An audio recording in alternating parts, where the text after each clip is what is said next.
할렐루야. 오늘은 요한복음 20장 24절에서 29절 말씀으로 보지 않고도 믿는 믿음이란 제목으로 말씀을 같이 나누도록 하겠습니다. 오늘 본문은 부활하신 주님이 제자들에게 나타나신 후 도마라는 이름을 가진 제자와의 1:1 만남에 대한 이야기입니다. 이 일이 있기 8일 전에 어떤 일이 있었습니까? 이전에 같이 묵상했던 말씀이지만 19절에 보면은 주님이 십자가에 죽으신 후 제자들은 자신들에게도 해가 닥칠 것 같은 두려움으로 한 곳에 모여 모든 문을 잠근 채 숨어 있었습니다. 그때 어떤 일이 일어났죠? 모든 문들을 잠궈 두었었는데 잠그던 문들을 주님이 통과하여 제자들 가운데 갑자기 나타나시던 일이 일어났지 않습니까? 그때 부활하신 주님은 십자가에서 죽으시기 전에 몸과는 다른 몸이었다고 전에 말씀드렸죠. 그 부활하신 후의 몸은 고린도전서 15장 44절에 의하면 신령한 몸이라고 하고 있습니다. 이 신령한 몸이란 저와 여러분처럼 평범한 육에 속한 인간의 몸보다는 우월한 몸이었다라는 의미입니다. 그 주님을 만난 바로 그 당시 제자들은 주님이 부활하셨다라는 사실을 믿지 못했죠. 그래서 주님은 20절에 손과 옆구리를 보여주었습니다. 그때 제자들은 어떤 반응을 보였습니까? 20절 같이 읽겠습니다. 시작. 이 말씀을 하시고 손과 옆구리를 보이시니 제자들이 주를 보고 기뻐하더라. 드디어 그들이 부활에 대한 믿음을 갖게 되었던 겁니다. 분명히 주님은 십자가에서 참혹하게 돌아가셨고 주님이 죽으시는 그 장면을 직접 목도했었는데 그런데 주님은 평강이 있을지어다 하면서 나타나시니 제자들이 얼마나 어리둥절했겠습니까? 그들 앞에 서 계신 주님, 분명 문들을 다 잠궈 두었는데 소리 없이 그들이 있는 한가운데에 나타나시니 또 얼마나 놀랐겠습니까? 제자들이 그런 놀라운 일을 경험하고 있을 때에 그 자리에 없었던 한 사람이 있었죠. 그 사람 이름이 어떻게 되나요? 도마입니다. 도마. 그죠? 24절 같이 읽겠습니다. 시작. 12제자 중에 하나로서 디두모라 불리는 도마는 예수께서 오셨을 때에 함께 있지 아니한지라. 부활하신 주님이 그 자리에서 사라지신 이후에 도마가 왔어요. 그러자 제자들이 이구동성으로 야, 주님을 보았다, 부활하신 주님을 보았어 하고 도마에게 자랑하듯이 말합니다. 그런데 도마의 반응은 어떠합니까? 25절 같이 읽겠습니다. 시작. 다른 제자들이 그에게 이르되 우리가 주를 보았노라 하니 도마가 이르되 내가 그의 손에 못자국을 보며 내 손가락을 그 못자국에 넣으며 내 손을 그 옆구리에 넣어보지 않고는 믿지 아니하겠노라 하니라. 여러분, 이 구절에서 도마의 반응은 어떻습니까? 시큰둥하면서 믿지 않겠다고 하고 있죠. 자신의 손가락을 그 못자국에 넣고 또 자신의 손을 그 옆구리에 넣어보지 않고는 믿지 않겠다라고 이렇게 하고 있습니다. 주님은 양쪽 손목에 큰 대못으로 십자가에 달려 돌아가셨지 않습니까? 그리고 십자가 위에 달리신 후에 예수님의 옆구리에 로마 병정들이 창으로 깊숙이 찔렀죠. 그 창자국으로 물과 피를 쏟으며 돌아가신 겁니다. 그것을 제자들도 보았고 도마도 직접 보았던 겁니다. 그러니 도마 입장에서 볼 때에 주님은 어떤 상태였습니까? 분명히 죽으신 상태였죠. 비참하게 처참하게 죽으셨죠. 주님의 몸은 로마 병정들이 휘두르던 채찍 자국으로 얼룩져 있었고 온몸은 피로 범벅된 채 마지막 숨을 십자가에서 거두셨어요. 이 절망적인 장면을 도마가 자기 눈으로 똑똑히 보았던 겁니다. 그런데 그 죽으신 주님이 살아나셔서 제자들에게 찾아오셨다라는 거예요. 그것을 도저히 믿을 수가 없었던 겁니다. 누가? 도마가.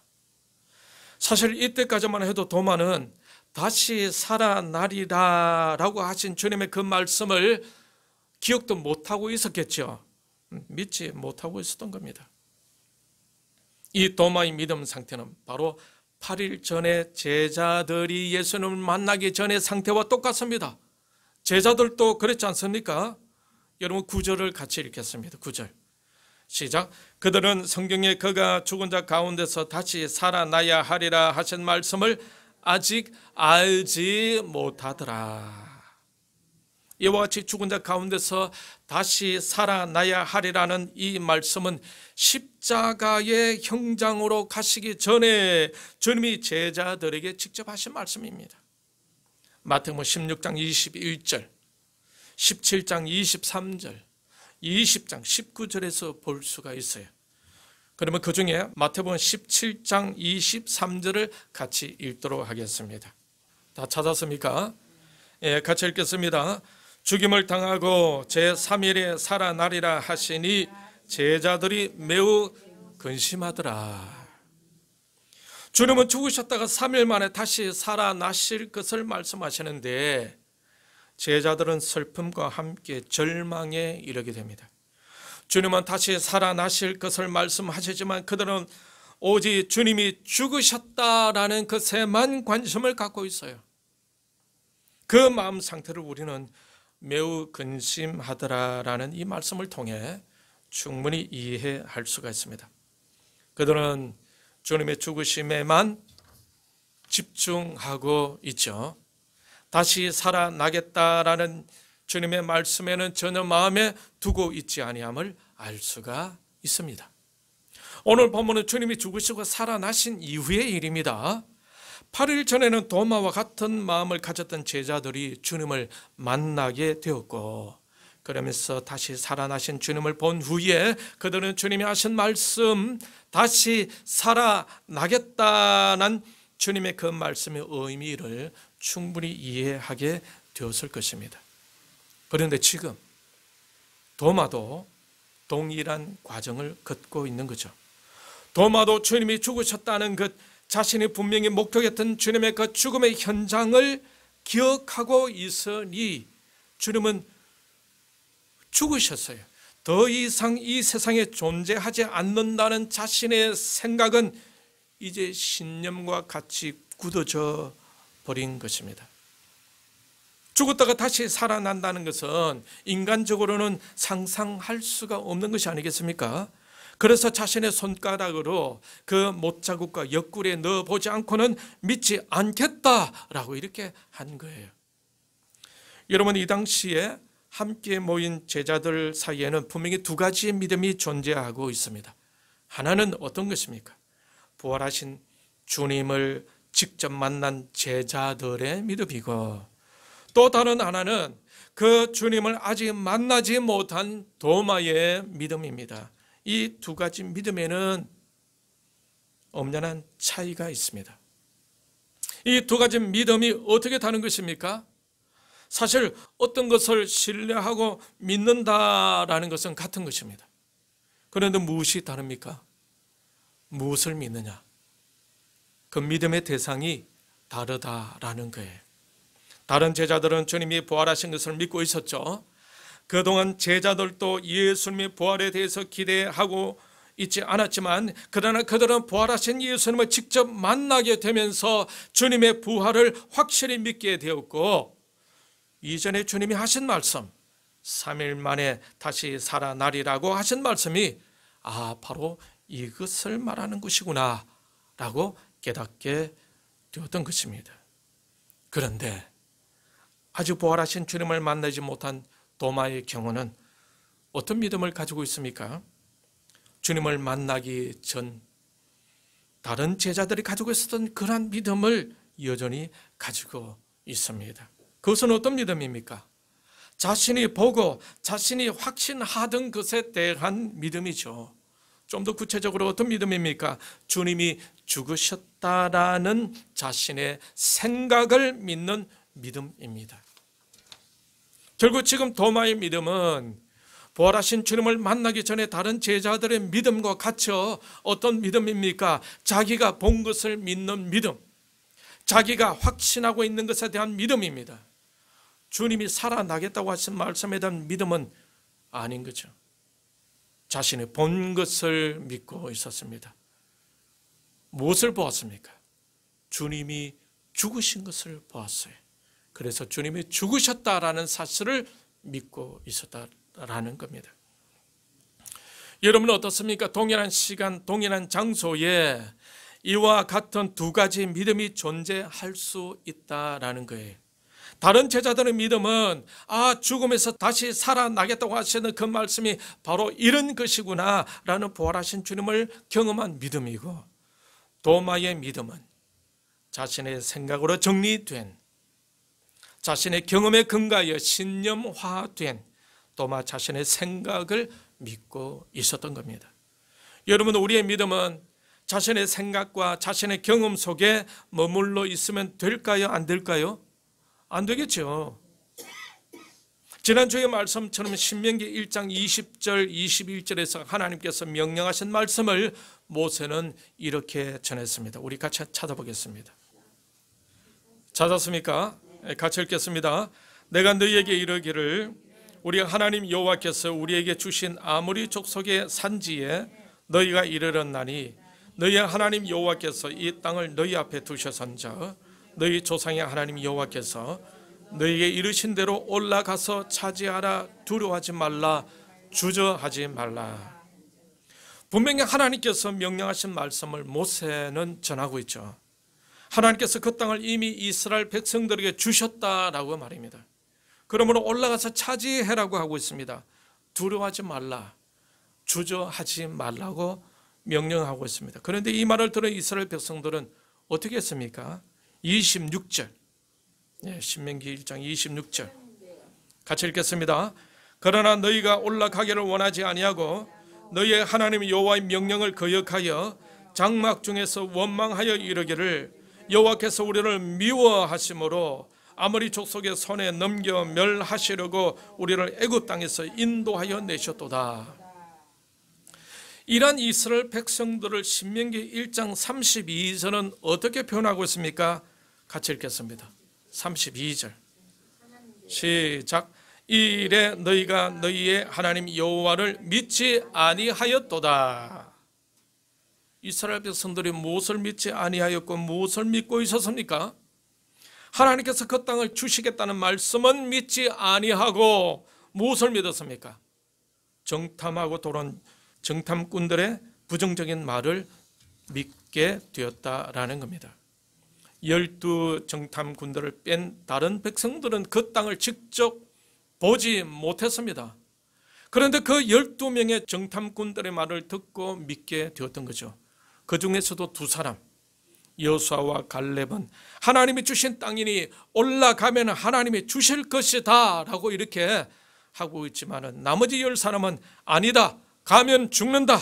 그곳에는 거인들이 사는데 우리는 메뚜기와 같아서 가면 처자들까지 다 죽게 될 것이다 라고 했습니다. 그런데 이스라엘 백성들은 누구의 말을 믿었습니까? 여호수아와 갈렙을 뺀 10사람의 부정적인 말을 믿게 됩니다. 그러면서 그들은 하나님께 원망하게 되죠. 신명기 1장 26절 27절에서도 그 원망의 소리를 들을 수가 있습니다. 같이 읽도록 하겠습니다. 찾았습니까? 같이 읽겠습니다. 그러나 너희가 올라가기를 원하지 아니하고 너희의 하나님 여호와의 명령을 거역하여 장막 중에서 원망하여 이르기를 여호와께서 우리를 미워하심으로 아모리 족속의 손에 넘겨 멸하시려고 우리를 애굽 땅에서 인도하여 내셨도다. 하나님의 명령에 관심을 갖지 않는 이스라엘 백성들은 그 명령을 거역하면서 모세에게 원망하고 있었습니다. 하나님께서 우리를 미워하심으로 아모리 족속의 손에 넘겨 멸하시려고 우리를 애굽 땅에서 인도하여 내셨다고 이렇게 원망하고 있는 것입니다. 이스라엘 백성들이 하고 있는 이 원망의 말은 어디로부터 온 것입니까? 자신들의 생각에서 나온 것이죠. 자신들의 생각을 통해 굳어져 버린 자신들의 생각입니다. 편협된 생각이죠. 믿음 없는 생각입니다. 그것은 하나님의 생각이 아닙니다. 하나님은 좋은 땅을 그들에게 주고자 했죠. 그래서 너희가 가서 그 좋은 땅을 차지하고 있는 아낙 자손들을 쫓아내고 너희가 다 차지해라 라고 하고 있습니다. 이것이 바로 하나님의 생각이에요. 예레미야 29장 11절에 보게 되면 하나님의 생각에 대한 말씀이 나옵니다. 같이 보겠습니다. 같이 읽겠습니다. 여호와의 말씀이니라 너희를 향한 나의 생각을 내가 아나니 평안이요 재앙이 아니라 너희에게 미래와 희망을 주는 것이니라. 그런데 이스라엘 백성들은 자신들의 부정적인 생각 속에 빠져 있었던 겁니다. 자신들의 생각 속에 빠져 있었을 뿐만 아니라 그 생각을 믿고 있었던 거죠. 그러면서 그들은 하나님 말씀을 거역하였고, 그것은 신명기 1장 32절에서는 그러한 이스라엘 백성들에 대해서 하나님 여호와를 믿지 아니하였다라고 표현하고 있습니다. 동일한 시간, 동일한 장소에서도 두 가지 믿음이 존재하고 있다는 것입니다. 하나는 하나님 말씀에 대한 믿음이고, 즉 하나님을 믿는 믿음이고, 또 다른 하나는 자신의 생각을 믿는 믿음, 자신을 믿는 믿음, 자신이 직접 보고 자신이 만져보고 자신이 경험한 것만을 믿는 믿음, 이 두 가지 믿음이 동시에 존재하는 거죠. 오늘 본문에서도 이 두 가지 믿음이 존재하고 있죠. 하나는 부활하신 주님을 만난 후 하나님의 말씀을 알게 된 제자들의 믿음이고, 또 다른 하나는 자신의 손가락으로 주님의 손과 옆구리를 만져보지 않고는 믿지 않겠다는 도마의 믿음입니다. 믿음은 이처럼 종이 한 장 차이와 같습니다. 믿음은 동전의 양면과 같아요. 순간적으로 자신의 생각과 경험을 믿게 될 수가 있고, 순간적으로 돌이켜서 하나님의 말씀을 믿을 수도 있는 것입니다. 신자들이 하나님의 말씀을 순수하게 받아들이며 믿게 된다면 그것은 엄청난 복이 될 것입니다. 그런데 그 말씀을 받아들이지 못하고 그 말씀을 믿지 못하고 자신의 생각을 더 믿게 된다면 한없는 갈등 속으로 빠져 들어가게 될 것입니다. 하나님을 믿게 된다면 하나님의 말씀도 믿게 되겠죠. 그때부터 하나님의 말씀이 들리게 되고 그 말씀에 순종해 가는 것이 훨씬 수월해집니다. 그런데 하나님을 믿지 못하게 되면 하나님의 말씀이 들리지 않으니 자신의 소리와 세상 사람들의 소리에 의해 끌려가는 삶이 되지 않겠습니까? 여러분, 이 천지를 누가 만드셨죠? 하나님께서 만드셨죠. 하나님은 이 우주를 질서정연하게 섭리해 가고 계십니다. 태양을 중심으로 지구를 포함해서 돌고 있는 태양계가 있죠. 이 태양계가 있는 우리 은하에 별이 몇 개 정도 있는 줄 여러분 아십니까? 4천억 개가 하늘에 떠 있다고 합니다. 관측 가능한 우주에는 우리 은하와 같은 은하가 몇 개나 있는 줄 여러분 아십니까? 1700억 개의 은하가 우주에 있다고 합니다. 그런데 요 근래에는 우주에 은하가 2조 개 정도 된다고 하고 있어요. 여러분, 엄청나게 넓죠. 광활한 우주죠. 이러한 우주가 지금도 점점 더 확장되고 있다고 합니다. 그런데 양자역학적으로 보게 되면 이 우주의 모든 것들이 다 얽혀져 있다라고 합니다. 쉽게 말하면 보이지는 않지만은 서로 연결되어 있다라는 겁니다. 보이지는 않지만 서로 연결되어 있어서 정보가 눈 깜짝할 사이에 순간적으로 이동할 수 있다고 합니다. 왜냐하면 서로 얽혀져 있기 때문입니다. 이것을 양자 물리학적으로 얽힘 현상이라고 합니다. 지금도 현재 우리 주위에는, 그죠? 여러분, 우리 지금 주위에는 전파가 이렇게 막 흘러가고 있죠. 이 전파를 통해서 누구는 전화를 하고 있거나 누구는 라디오를 듣고 있겠죠. 이 전파를 통해서 서로 연결되고 있는 것입니다. 이 전파는 우리의 눈에 보입니까? 보이지 않습니까? 예, 보이지 않죠. 그러나 이 전파가 흐르면서 서로를 연결시키고 있는 겁니다. 지금도 여러분의 스마트폰으로 번호를 눌러서 여러분의 지인들에게 신호를 보내게 되면은 바로 전화를 받게 되겠죠. 서로 통화하게 되겠죠.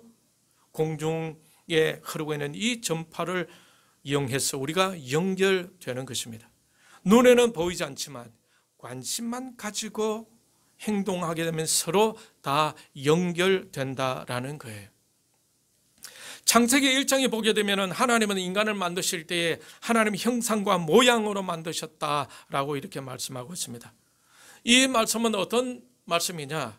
하나님과 교제할 수 있는 영적인 속성을 가진 존재로 인간을 하나님께서 창조하셨다라는 말입니다. 이 말은 볼 수는 없겠지만 사람은 하나님과 서로 연결될 수가 있다 이 말입니다. 릭 워렌 목사님은 사람들은 뭔가에 의해 끌려서 살아간다라고 하고 있습니다. 그 중에서도 하나님의 자녀들은 성령 하나님의 이끄심을 따라 살아가게 됩니다. 그러니 믿는 신자들도 성령 하나님의 이끄심 속에서 신앙이 서로 맞는, 마음이 서로 맞는 사람들과 서로 끌리며 살아가게 되는 것이죠. 오늘 우리 박성령 사장님 저 대구에서 울산까지 오셨어요. 예, 끌림이 있기 때문에 오신 거예요. 끌림이 있기 때문에. 살다 보면 마음에 맞는 사람들끼리 만나게 되지 않습니까? 같은 성향의 사람들끼리 만나게 되는 것을 우리는 볼 수가 있습니다. 우리가 하나님의 자녀가 되면은 세상과 구별되는 삶을 살게 됩니다. 우리가 성숙해져갈수록 자신이 끌리는 좀 더 성숙된 사람들을 찾아가지 않겠습니까? 같은 영적인 성향을 가진 사람들에게 우리의 마음을 오픈하면서 그들과 친숙해지게 될 것입니다. 하나님 형상과 모양으로 지음받은 사람들이 살아가는 원리는 무엇입니까? 믿음이죠. 이 믿음은 자신에 대한 믿음이 아니죠. 만약 자신의 생각을 믿고 산다면 그것은 육에 속한 사람입니다. 신자들의 믿음은 그런 믿음이 아니에요. 하나님에 대한 믿음입니다. 하나님의 말씀에 대한 믿음인 것입니다. 제가 오늘 이 설교를 하면서 하나님의 말씀을 전하지 않으려고 세상적인 우스갯스러운 이야기, 세상의 말만 잔뜩 하게 되면 여러분 다음 주에 여기 오겠습니까? 안 오겠죠. 믿음의 말씀에 대한 믿음의 말씀을 전하니까 여러분께서 계속해서 이곳에 와서 하나님께 예배하는 것이 아니겠습니까? 요한복음 1장에서 볼 수 있듯이 태초에 무엇이 있었다고 했습니까? 말씀이 있었다라고 했죠. 이 말씀이 하나님과 함께 계셨는데 이 말씀이 바로 하나님이다라는 거예요. 이 말씀이 육신이 되어 오셨다라고 했죠. 그런데 그렇게 오신 분이 누구시라고요? 예수님이시죠. 그래서 예수님을 믿게 된다라는 말은 바로 하나님의 말씀을 믿게 된다라는 뜻입니다. 그러니 우리의 믿음은 말씀에 대한 믿음인 거예요. 그러니 우리가 믿음을 가졌다고 한다면 어떻게 해야 하겠습니까? 말씀으로 가까이 나아갈 수 있어야 합니다. 말씀을 읽으면서 살아가야 하겠죠. 날마다 말씀으로 나아가지 못한다면 그것은 가짜일 수가 있어요. 온전한 믿음이 아닌 것입니다. 종교 생활하는 것에 불과할 수 있어요. 그런 상태에서는 성령 하나님의 이끄심, 하나님과의 연합함을 경험할 수가 없는 겁니다. 흉내만 내는 거죠. 경건의 모양만 가진 거예요. 여러분 사울 왕이 그랬지 않습니까? 사울을 왕으로 세우신 분은 누굽니까? 하나님이셨죠. 그런데 어느 순간부터 선지자 사무엘을 통해 주시는 하나님의 권면을 받아들이지 않게 됩니다. 그러더니 하나님과 교제가 깨어지죠. 그의 왕위가 아들 요나단으로 가는 것이 아니라 하나님께서 주목하고 계셨던 다윗에게로 가게 되고 사울 왕가는 점점 몰락해져 갔던 것입니다. 사울 왕은 하나님의 말씀의 흐름을 타지 못한 거예요. 말씀이 그를 이끌고 가려고 할 때 그는 그것을 거부하고 그는 자신의 생각과 사람들을 쫓아가게 된 거죠. 그 흐름은 하나님이 이끄시는 흐름이 아닌 것입니다. 공중의 권세자가 끄는 흐름을 타고 말았던 것이죠. 그것은 바로 인간이 죄를 범함으로 인해 공중의 권세 잡은 자가 끌고 가는 흐름, 하나님의 지식이 아니라 인간 이성 중심의 흐름인 거예요. 그러니 온전한 믿음 생활이라는 것은 무엇입니까? 말씀으로 나아가는 생활을 말합니다. 예배자는 예배를 인도하고 예배를 드리거나 찬양을 인도하거나 찬양을 드리는 자들이 날마다 말씀을 읽고 묵상하는 일이 없다면 될까요? 안 될까요? 안 되겠죠. 말씀을 읽으며 나아가지 않는다면 성령 하나님의 이끄심을 경험할 수가 없고 하나님은 그를 사용할 수가 없는 겁니다. 주님은 도마에게 이렇게 말씀하시죠. 오늘 본문 요한복음 20장 27절 같이 읽도록 하겠습니다. 찾았습니까? 같이 읽겠습니다. 도마에게 이르시되 내 손가락을 이리 내밀어 내 손을 보고 내 손을 내밀어 내 옆구리에 넣어보라. 그리하여 믿음 없는 자가 되지 말고 믿는 자가 되라. 믿음 없는 자가 되지 말고 믿는 자가 되라고 말씀하십니다. 그리고 29절에서는 뭐라고 말씀하십니까? 29절 같이 읽겠습니다. 시작. 예수께서 이르시되 너는 나를 본고로 믿느냐? 보지 못하고 믿는 자들은 복되도다 하시니라. 이 말씀을 언제 하셨습니까? 27절 이후에 도마가 자신의 손가락으로 주님의 못자국 난 손과 옆구리에 넣어 보고는 어떻게 고백합니까? 28절에 보면은 도마가 대답하여 이르되 나의 주님이시오 나의 하나님이시니이다. 자신의 손가락으로 주님의 손과 옆구리를 넣는 순간 그는 그 자신의 생각이 틀렸다라는 것을 고백하게 된 것입니다. 신념과 같이 굳어져 버린 자신의 생각을 믿고 주님은 죽었다라는 생각에 빠져 있었는데 자신의 손가락으로 주님의 손과 옆구리에 넣어본 순간 아, 이분이 바로 주님이시구나 라는 사실을 확실히 깨닫게 된 것입니다. 이처럼 믿음이란 종이 한 장 차이와 같습니다. 한순간이에요. 주님을 만나면은 순간적으로 믿음의 사람으로 변하게 되는 것입니다. 여러분, 도마가 주님의 손에 옆구리에 자신의 손을 넣어보기 전에 주님이 다시 살아나신다고 했던 그 말씀에 대한 기대감을 가지고 있었다면 얼마나 좋았겠습니까? 저와 여러분, 우리 모두가 이와 같은 믿음을 가지고 오직 말씀으로 주신 하나님의 명령을 생생하게 들을 수 있기를 바랍니다. 할렐루야. 그 말씀에 순종하면서 여전히 안아주시며 이끌어 주시는 하나님과 동행할 수 있기를 축복합니다. 벌써 한 달이 지났습니다. 2월 첫 주일이 되었죠. 남은 이 한 해 동안에 날마다 말씀을 읽고 묵상하는 가운데 하나님의 명령과 약속의 말씀을 붙잡을 수 있기를 바랍니다. 비록 우리가 주님을 우리의 눈으로 직접 보지는 못했지만 말씀 속에서 역사하시는 주님을 확실히 믿고 성령 하나님의 이끄심 속에서 주님과 동행하는 이 한 해가 될 수 있기를 바랍니다. 보지 않고도 믿는 믿음을 가지고 주님과 함께 걸어가며 주님이 베푸시는 그 기적을 직접 경험할 수 있는 저와 여러분들이 다 되시기를 주님의 이름으로 축원합니다. 이 시간 말씀을 생각하고 하나님이 저에게도 보지 않고 믿는 믿음을 주시옵소서.